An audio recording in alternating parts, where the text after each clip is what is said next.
வணக்கம். Welcome to life horoscope. நான் உங்கள் சங்கர் நாராயண். செப்டம்பர் மாத ராசி பலனை டீட்டெயிலாக பார்க்கலாம். செப்டம்பர் மாதம் கன்னியிலேருந்து செவ்வாய் ஷிஃப்ட் ஆகிறார். கன்னியில் புதன் உச்சமடைகிறார். சுக்கிரன் கேதுவோட கன்ஜெக்ஷன், சூரியன் கேதுவோட கன்ஜெக்ஷனில் இருந்து வெளியே வரும். ஸோ நிறைய மாற்றங்கள் இருந்த ஒரு மாதம் செப்டம்பர் மாதம். இந்த டிரான்சிஷன்லாம் என்ன பண்ண போகுது, என்ன இன்ஃப்ளூயன்ஸ் கொடுக்க போகுது டீட்டெயிலாக பார்க்கலாம். ஒவ்வொரு ராசிக்கும் தனித்தனியே அதுக்குண்டான டீட்டெயில்ஸை நான் கிளியராக கொடுக்குறேன். அடிப்படையில் உங்களோட ஹாரோஸ்கோப்பை ஒரு முறையாவது நான் பாருங்கன்னு சொல்கிறது ஒரு முக்கியமான காரணம், உங்கள் ஹாரோஸ்கோப்பில் கன்ஜெக்ஷன்ஸ் ஏதாவது பாசிட்டிவ் நெகட்டிவ் எப்படி இருக்குது, பரிவர்த்தனா, ஆட்சி இல்லை உச்சம், ப்ளஸ் உங்கள் ஹாரோஸ்கோப்பில் நீங்கள் முக்கியமாக கணிக்க வேண்டியது உங்களுடைய யோகங்கள் என்ன தசாப்தி, இது எப்படி தெரிஞ்சுப்பீங்க? ஹாரோஸ்கோப் வேணும். ஹாரோஸ்கோப் டீட்டெயிலாக இல்லாதவங்க www.lifehoroscope.in இந்த வெப்சைட்டில் உங்கள் ஹாரோஸ்கோப்பில் உலகத்தில் எந்த மூலையில் இருந்தாலும் எங்கே பிறந்திருந்தாலும் அதை அப்ளை பண்ணி எடுத்துக்க முடியும். இப்போ நம்ம செப்டம்பர் மாத ராசி பலனை டீட்டெயிலாக பார்க்கலாம். விருச்சிக ராசி. விருச்சிக ராசி 2025 செப்டம்பர் மாதம் செவ்வாய் சனியுடைய பார்வையிலேருந்து இப்போ தான் இந்த செப்டம்பரில் மிடில் வெளியில் வராரு. ஓகே, பட் ஆனால் 12th ஹவுஸில் வராரு. ஆனால் குரு பார்வை பெறுறாரு. இப்போ குரு 8ல் இருக்குது, செவ்வாய் 12ல் இருக்குது. ஆனால் குரு பார்வையில் செவ்வாய் வந்திருக்கு. இப்போ விருச்சிக ராசியை பொறுத்த வரைக்கும், விருச்சிக லக்னத்தை பொறுத்த வரைக்கும் இந்த டிரான்சிஷன்லேயே சூரியனும் உங்களுக்கு வெளியில் வந்துடுவார். 17th ஆஃப் செப்டம்பர் சூரியன் கேதுவோட கன்ஜெக்ஷன்லேருந்து வெளியில் வரும். அது 11th ஹவுஸ்க்கு மூவ் ஆகிடும். இப்போ ஷிஃப்டிங் 10 to 11 சூரியனுக்கு பெட்டர் பிளேஸாக இருக்குது. ப்ளஸ் 10ல் கேது இருக்குது.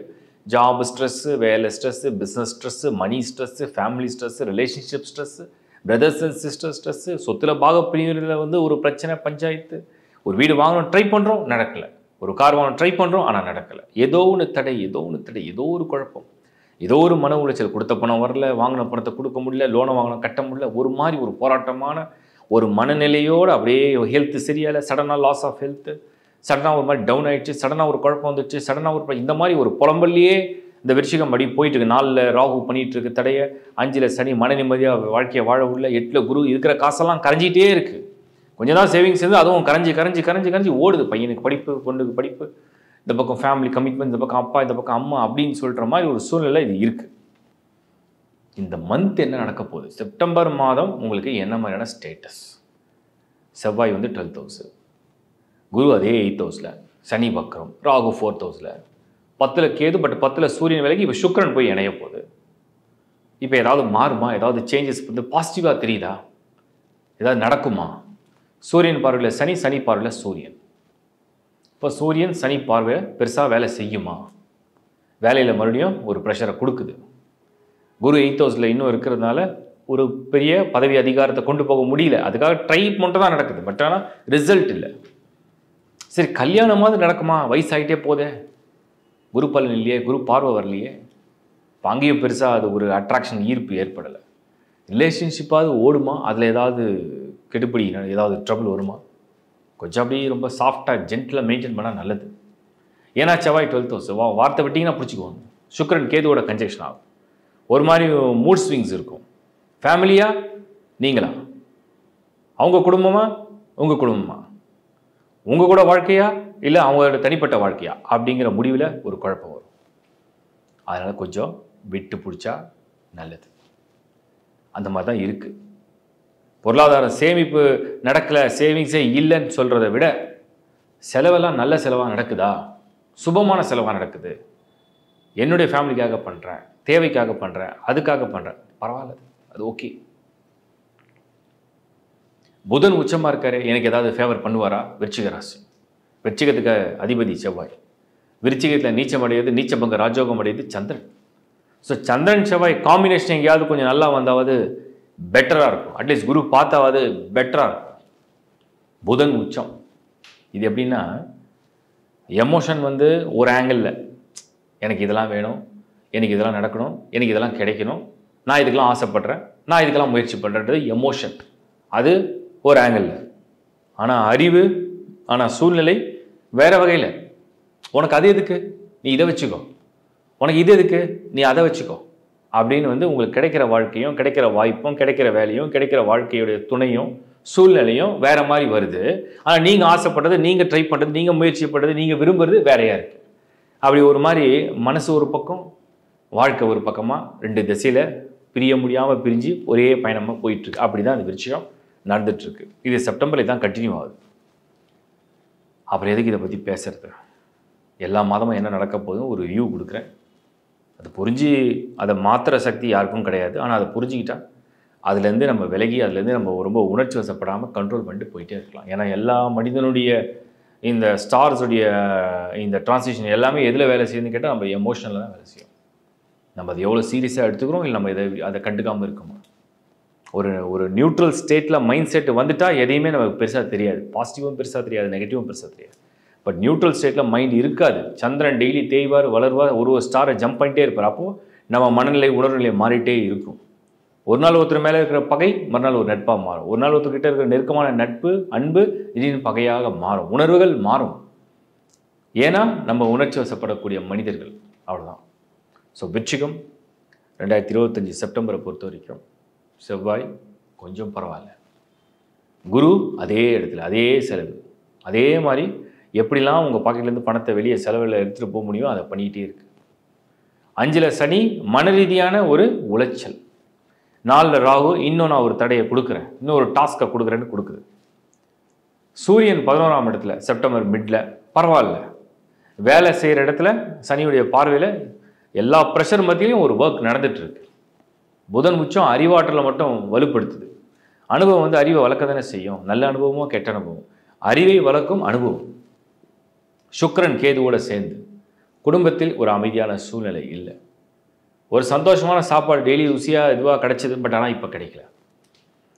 சே ஃபார் எக்ஸாம்பிள், உங்களுக்கு வந்து நீங்கள் வந்து விருச்சிக ராசி, உங்கள் மனைவிக்கு ஒரு உடல்நிலை முடியல, இல்லை உங்கள் மனைவி வந்து விருச்சிக ராசி, அவங்களுக்கு வந்து உடல்நிலை முடியல. அப்போ எப்படி வந்து அவங்க சமைப்பாங்க, எப்படி வந்து பார்த்துப்பாங்க, எப்படி பெஸ்ட்டாக அவங்க வந்து உங்களை கவனிப்பாங்க முடியாது. அதுதான் இந்த சூழ்நிலையை காமிக்கும். அப்போது ஒரு ருச்சியான சாப்பாடு சாப்பிட்டுட்டீங்க, திடீர்னு கொஞ்சம் அதில் ஒரு ட்ரபிள் கொடுக்குது.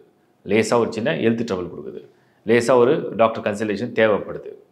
அப்போ எல்லாமே ஒரு மாதிரி வந்து ஆன் அண்ட் ஆஃப். நல்லா இருக்கிற மாதிரி போகுது, அப்படியே கொஞ்சம் சுமாராக போகுது, மறுபடியும் சுமாராக இருக்கிற மாதிரி போகுது, மறுபடியும் கொஞ்சம் நல்லா போகுது. நல்லா இல்லை. சந்தோஷமாக எப்போ வரும், திருப்தியாக எப்போ இருக்கும், நினச்சது எப்போ நடக்கும், நினைக்கிற விஷயங்களுக்காக இப்போ நம்ம போட்டு எஃபர்ட் போடலாமா, இன்வெஸ்ட்மெண்ட் பண்ணலாமா? கொஞ்சம் பொறுமையாக இருக்கலாம், கொஞ்சம் பொறுமையாக இருக்கலாம். இன்னும் எனக்கு தெரிஞ்சு அக்டோபர் கொஞ்சம் சேஞ்சஸ் மாறும் நான் பார்க்குறேன். காரணம் என்னென்னா செவ்வாயுடைய நகர்வு ப்ளஸ் அக்டோபரில் குரு வந்து அந்த அட்வான்ஸ் டிரான்சிட்டிவ் நெருங்க ஆரம்பிச்சிடும். ப்ளஸ் மற்ற கோள்களும் மாறும். எனக்கு தெரிஞ்சு விருச்சிகத்துக்கு செப்டம்பரை விட அக்டோபர் கொஞ்சம் பெட்டராக இருக்கணும்னு நான் அட்வான்ஸாக சொல்கிறேன். அக்டோபர் முதல் ராசி பண்ணல, அதை பற்றி டீட்டெயிலாக பேசுகிறேன். வாழ்த்துக்கள். இப்போ நீங்கள் பார்த்தது ஒரு மாதத்துடைய ஒரு பொது பலன். ஒரு டிரான்சிஷன் நடக்குது, அந்த டிரான்சிஷனை நான் ஃபுல்லாக அனலிசிஸ் ஃபுல்லாக கம்ப்ளீட்டாக பண்ணிவிட்டு அதோட பொது பலன் நான் கொடுக்குறேன். இதை வந்து நீங்கள் எல்லா மாதமும் நான் சொல்கிறது தான். ராசி என்பது உங்களுடைய மனம், ராசி என்பது உங்களுக்கு எக்ஸிக்யூஷன், உங்கள் சூழ்நிலை, நீங்கள் எக்ஸிக்யூட் உங்கள் ஆக்ஷனில் நீங்கள் என்ன கொண்டு வரீங்க தான் ராசி. அதை முதல்ல பார்த்துருங்க. ஸோ என்ன நடக்க போது, எப்படி நடத்த போகிறோன்றதை புரிஞ்சிங்க. லக்னம் என்பது உங்களுடைய விதி. அந்த லக்னத்துக்கு தான் தசாபுக்தி என்ன, யோக தசையா, பாவதசையா, மத்திம தசையா, உங்கள் பேர்த் சார்ட் எப்படி இருக்குது, உங்கள் பேர்த் சார்ட் முதல்ல என்ன ஸ்கோர் பண்ணியிருக்கு, எந்த பிளானட் பர்டிகுலராக நமக்கு நெகட்டிவாகவே வேலை செய்யுது, எந்த பிளானட் பர்டிகுலர் நமக்கு பாசிட்டிவாகவே வேலை செய்யுது. அப்போ நெகட்டிவாக வேலை செய்கிற பிளானட் எந்த ரூபத்தில் வேலை செய்யுது, எமோஷனில் வேலை செய்யுதா, ஆக்ஷனில் வேலை செய்யுதா, இல்லை தாட் ப்ராசஸில் கொடுக்குதா, இல்லை திங்கிங் சரியாக வரலையா, இல்லை ஐடியா சரியாக வரலையா, இல்லை நமக்கு ஃப்ரெண்ட்ஷிப் சரியாக அமையலையா, இல்லை நம்ம போடுற ரூட்டே பிளானே தப்பாக இருக்கா, அதெல்லாம் தான் அந்த லக்னத்துலேருந்து அந்த பிளானட்டரி பொசிஷனை ரீட் பண்ணால் தான் புரியும். ஸோ அதை நீங்கள் வந்து அண்டர்ஸ்டாண்ட் பண்ண தான் உங்கள் பேர்த் சார்ட்டை நீங்கள் ஒரு தடவை பாருங்க நான் சொல்கிறேன். அந்த ஜனன ஜாதகம் என்பது வந்து உங்களுடைய நீங்கள் சொல்கிறாங்க ஹாரோஸ்கோப்பில் வந்து 30 வயசுக்கு மேலே பலிக்காதுன்றாங்க, 40 வயசுக்கு மேலே பலிக்கும். ஹாரோஸ்கோப் கடைசி மூச்சு இறுதி நாள் வரைக்கும் கூட ஒட்டிட்டு தான் இருக்கும். ஹாரோஸ்கோப் வந்து தனியாக நீங்கள் தனி கிடையாது. நீங்கள் பூமியில் வந்து பிறக்கும் பொழுதே உங்களை சுற்றி இருக்க கோள்களுடைய எனர்ஜியை வந்து உங்களுக்கு பிறக்கும் போதே உங்களுடைய பிராண சக்தினா உங்கள் மூச்சு காற்று எப்போ நீங்கள் இந்த பிரபஞ்சத்துலேருந்து சுவாசிக்க ஆரம்பிக்கிறீங்களோ அந்த நிமிஷத்துலேருந்து இந்த கோள்கள்லாம் உங்களை அட்ராக்ட் பண்ணி எடுத்துரும். அதாவது எங்கெங்கே இருக்கோ அதோடைய விதிப்படி அது வேலை செய்ய ஆரம்பிச்சிடும். அறிவை கொடுக்கும், திறமையை கொடுக்கும், ஆயில கொடுக்குறது ஆயில கொடுத்துரும். குழந்தை பாக்கியம், மனைவி, அப்பா, அம்மா எல்லாருக்கும் எல்லாமே கிடைக்கிறது இல்லை. நீங்கள் வேணால் செக் பண்ணி பாருங்கள். 100 கான்டாக்ட் இருந்தால் உங்கள் மொபைல்லேருந்து 100 பேரையும் செக் பண்ணி பாருங்கள், எல்லாருக்கும் எல்லாமே ஃபில் ஆகிருக்காது. அதுதான் ஏன் உங்கள் கூட பிறந்தவங்களுக்கு ஒன்று ஃபுல்லாக இருக்கும், உங்களுக்கு கிடைக்காது. ஸோ உங்கள் ஃப்ரெண்ட்ஸுக்கு இருக்கும், உங்களுக்கு இருக்காது. ஏன் அங்கே ஒரு காரணம் இருக்குது, அதுதான் ஹாரோஸ்கோப். ஸோ இதை நீங்கள் வந்து ஒரு கேல்குலேஷனாக ஒரு ரிசர்ச்சாக கொஞ்சம் கொஞ்சமாக பார்க்க புரியும். ஸோ www.lifehoroscope.in இதில் வந்து முதல்ல ஹாரோஸ்கோப் சர்வீஸே வந்து உங்களுக்கு ஒன்று ஆட் பண்ணியிருக்கு. நீங்கள் உலகத்தை எந்த மூலையில் இருந்தாலும் எங்கே பிறந்திருந்தாலுமே அந்த ஹாரோஸ்கோப் எடுத்து முதல்ல ஒரு டீட்டெயில் சார்ட், உங்கள் ராசி சக்கரம் என்ன சொல்லுது, என்ன யோகம் இருக்குது, என்ன கன்ஜெக்ஷன் ஆயிருக்கு, எது பாசிட்டிவாக இருக்குது, எது நெகட்டிவாக, அதை முதல்ல பிரித்து பார்த்துக்கலாம். அதுக்கப்புறம் ஏதாவது பண்ணால் இது சேஞ்ச் ஆகுமான்ற ரெமெடி சைடில் நிறைய இருக்குது. ஒவ்வொருத்தரும் ஒன்று பலிக்கும், எல்லாருக்கும் எல்லாமே மேட்ச் ஆகாது. இப்போ ஒரே ஒரு ஃப்ரீ சர்வீஸ் மட்டும் ஆட் பண்ண சொல்லியிருக்கோம். ஏன்னா நிறைய பேர் வந்து அட்லீஸ்ட் இன்னைக்கு வந்து ரெக்கமெண்டட் ஜெம்ஸ்டோன் என்னவாது சொல்ல மாட்டிங்களா, அது கூட நீங்கள் வந்து ஹெல்ப் பண்ணக்கூடாதான்னு சொல்லி நிறைய பேர் கேட்டீங்க. நிறைய கமெண்ட்ஸுக்கு வந்து ரிப்ளை கொடுக்க சொல்லி கேட்டீங்க. அதெல்லாம் ட்ரை பண்ணேன், கமெண்ட்ஸ்லாம் ரிப்ளை கொடுத்து ட்ரை பண்ணேன். நிறைய வியூவர்ஸ் இல்லாதனால அது வந்து எங்களுக்கு மறுபடியும் அந்த கமெண்ட் செக்ஷன்லேருந்து எடுத்து கொடுக்கல. பட் ட்ரை பண்ணுறோம், மறுபடியும் நாங்கள் அதை பிளான் பண்ணியிருக்கோம், அதையும் பண்ணுறேன். இப்போ அதில் ஒரு ஃப்ரீ சர்வீஸாக ஆட் பண்ணோம். ஸோ யூஸ் பண்ணிக்க, என்னென்ன மேக்ஸிமம் கொடுக்க முடியுமோ கொடுக்குறோம் சர்வீஸ். அதை தவிர வாஸ்து வீடு நீங்கள் வந்து உலகத்தை எந்த மூலையில் இருந்தாலும் வீடு வாங்கும் போது, வீடு கட்டும் போது, ஒரு ரெண்டல் ஹவுஸ்க்கு நீங்கள் போனாலும் கூட சரி, ஒரு வாசல் நல்லா இருக்கா, உங்களுக்கு அது ஃபேவராக இருக்கா, அதை செக் பண்ணி போய் பாருங்கள். அது ஒரு சேஞ்ச் கொடுக்கும். மாற்றம் நீங்கள் லைஃப்பில் செஞ்சீங்கன்னா அது மாற்றத்தை உங்களுக்கு பாசிட்டிவாக நெகட்டிவாக கொண்டு வரும். ஒரு வீட்டோட நம்பர் வேலை செய்யும், ஒரு சிலருக்கு கார் நம்பர் வேலை செய்யும், ஒரு சிலருக்கு கார் கலர் வேலை செய்யும், ஒரு சிலருக்கு ஒரு டைரக்ஷன், நீங்கள் ஃபேஸ் பண்ண டைரக்ஷன் வேலை செய்யும். என்னென்னமோ இருக்குது. அது உங்களுக்கு எது பொருள் நீங்கள் முதல்ல செக் பண்ணிவிட்டு அதுக்கப்புறம் அதுலேருந்து நீங்கள் யூஸ் பண்ண ஆரம்பிக்கலாம். அதுக்கு தான் நிறைய சர்வீஸ் ஆட் பண்ணியிருக்கோம். நிறைய வீடியோஸ் அது ரிலேட்டாக நான் நிறைய பண்ணியிருக்கேன். வாஸ்து பற்றி பண்ணியிருக்கேன், நியூமராலஜி பற்றி பண்ணியிருக்கேன், ஜெமாலஜி பற்றி பண்ணியிருக்கேன். ஒவ்வொரு நட்சத்திரத்துக்கும் ஒரு டீட்டெயில் வீடியோ வந்து மினிமம் 15 to 20 minutes நான் பண்ணியிருக்கேன். அந்த நட்சத்திரம் பற்றி டீட்டெயில் ஏன் கொடுத்துருக்கேன்னா, ஒரு ஓவரால் வியூ. முதல்ல நீங்கள் ஒரு ஹாரோஸ்கோப்பை பார்க்குறீங்க, ரெகுலராக ஃபாலோ பண்ணுறீங்களோ, ஒரு நட்சத்திரத்துக்கு உங்கள் வாழ்க்கை பலன் அப்படிங்கிறது எப்படி போகும். அது ஏன் அதை நான் நட்சத்திரத்தை சொல்கிறேன்னா, நட்சத்திரம் தான் வந்து என்ன தசா நடக்கும், எந்த வயசில் அந்த தசா சேஞ்ச் ஆகும், அந்த வயசுலேருந்து என்ன மாதிரி பலனை ஃபேஸ் பண்ண போகிறீங்க, உங்களுடைய அந்த யங் ஏஜில் வந்து நீங்கள் என்ன மாதிரி லைஃப்பை ஃபேஸ் பண்ண போகிறீங்க, 20s to 30s என்ன, 30s to 40s என்ன, 40s to 50s என்ன அப்படிங்கிறத பிரேக் பண்ணி கொடுத்துருக்கு. அது டீட்டெயிலாக பார்க்க உங்களுக்கு ஒரு கிளாரிட்டி வரும். Astrology is a beautiful subject. கட்டுறது கைமண் அளவு தான் நான் எப்பவுமே நினைப்பேன். ஏன்னா நம்ம வந்து தினம் எனக்கே ஏதாவது ஒன்று அப்கிரேட் ஆகும். ஸோ ஒரு பியூட்டிஃபுல் சப்ஜெக்ட். நம்மளால் வந்து அதை வந்து அந்த விதியை வந்து நம்ம மாற்றுற சக்தி நம்மகிட்ட இருக்காது. அதை புரிஞ்சுக்கிற சக்தி நமக்கு வரும். அஸ்ட்ராலஜியை படிக்கிறவங்களுக்கு விதியை மாற்றுற சக்தி கிடையாது. என்னால் யார் வாழ்க்கையும் மாற்ற முடியாது. ஆனால் அதை புரிஞ்சுக்கிற சக்தி வரும். அதை புரிஞ்சுக்கிட்டு நம்ம வந்து ஒரு கைடன்ஸ் கொடுக்க முடியும். அதை வந்து வழி சொல்ல முடியும். இந்த இடத்துல இது இப்படி இருக்குது, இது எப்படி ஹேண்டில் பண்ணலாம், இது எப்படி. ஏன்னா வாழ்க்கையே வந்து ஒரு சேலஞ்ச் மாதிரி, ஒரு டாஸ்க் மாதிரி தான் இருக்கும், ஒரு கேம் மாதிரி தான் இருக்கும் லைஃபே. எப்போ என்ன நடக்கணும் நம்மளால் வந்து யாருமே யோசிக்க முடியாது. திடீர்னு ஒரு மாற்றம் வந்து நீங்கள் பின்னாடி, நீங்கள் சப்போஸ் ஒரு எக்ஸாம்பிளுக்கு ஒரு 30 வயசில் இருக்கீங்களா, 20 வயசில் இருக்கீங்களா, 40 இருக்கீங்க, 50 இருக்குது, நீங்கள் பின்னோக்கி பாருங்கள், வாழ்க்கையில் திடீர் மாற்றங்கள் நிறைய லைஃப்பில் நடந்திருக்கும்.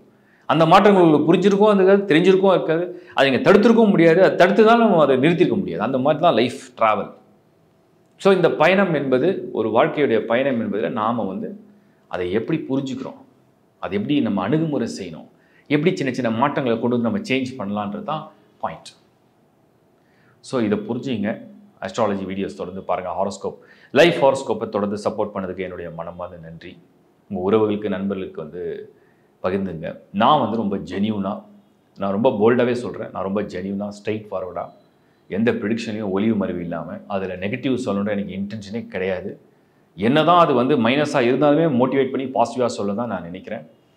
ஏன்னா நம்ம பண்ணுற வீடியோஸ், நம்ம பண்ணுற ஒரு சேவை எல்லாருக்கும் பயனாக இருக்கணுன்றது தான் என்னுடைய முதல் நோக்கம். அதெல்லாம் முடிஞ்ச அளவுக்கு உங்கள் நண்பர்களுக்கு, உறவுகளுக்கு ஷேர் பண்ணுங்கள்.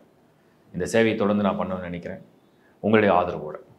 மீண்டும் ஒரு முறை உங்களை சந்திக்கிறேன். It's bye from Shankar Narayan. வணக்கம்.